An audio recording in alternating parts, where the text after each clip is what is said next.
wonderful? Yes, it would be if you weren't having massive sugar withdrawal symptoms. You weren't still hangover from the New Year's celebration party. If your credit card and wallet weren't suffering from the post-shopping blues. If instead of a runny nose, you had a runny spirit to go running, jogging, billy blanking, Tae-boing, running a marathon. Yes, it's Hello Kitty. I get it. Mess gets in the way of your best intentions, but instead of throwing a pity party, I want to share with you instead one of my kind of insane tricks to boost productivity, to show your New Year's resolution who is the boss, to suck it up and stick with it. Now let me hand parentheses here. My trick does not purely rely on willpower or strictly obeying a rigid calendar for it to work. You can always rely on the Harvard Business Review for that type of productivity advice.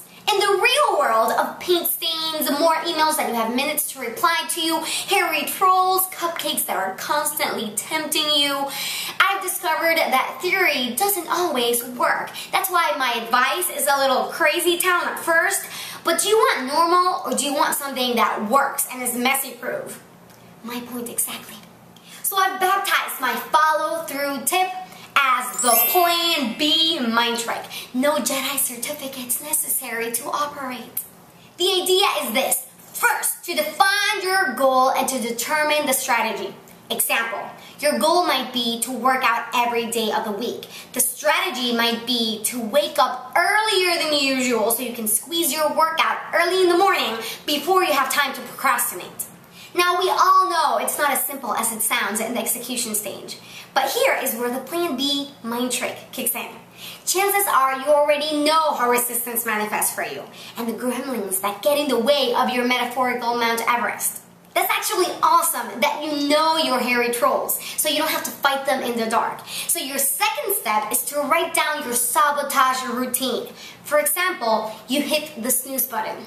Great. Now your final step is to surprise your resistance gremlins with your Plan B. Example, if you dare to hit the snooze button, oh no you didn't, but yes you did, then you set into motion your Plan B mind trick. Or in other words, your save your ass routine.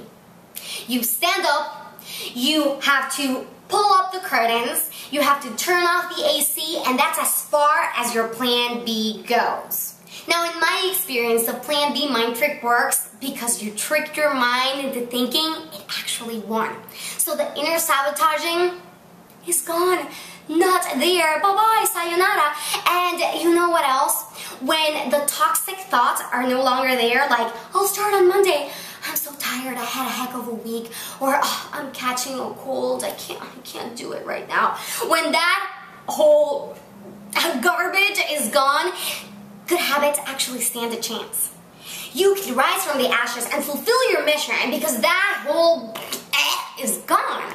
Now let's come back to our hypothetical example where we set into motion the Plan B, remember? Okay, so the freaking sun is in your face and with no air conditioning anymore, if you live in Panama, you're already sweating like a hot tamale inside a sauna. So two things are happening here. For sure, at the very least, your resistance routine is gone. And second, your reward of not fulfilling your goal, which in this case would be to sleep in, that is gone too. So you know what this means? This means green light to actually fulfill your mission once the is gone. There will always be stuff that comes up. I mean, it's always someone's birthday. There's always a recession going on. It's always the busiest day ever, etc., etc., etc. But the secret is to kung fu your resistance routine before they take over your entire life.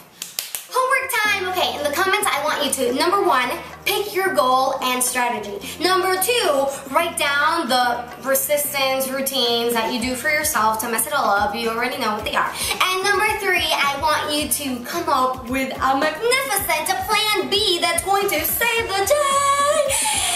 I'm excited.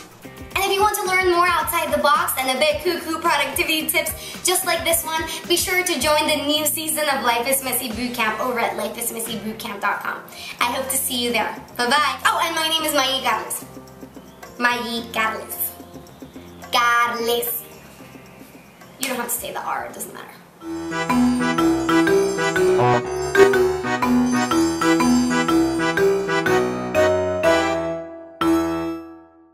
365 new possibilities. 365, yes, I said it right. 365 days. Cállate!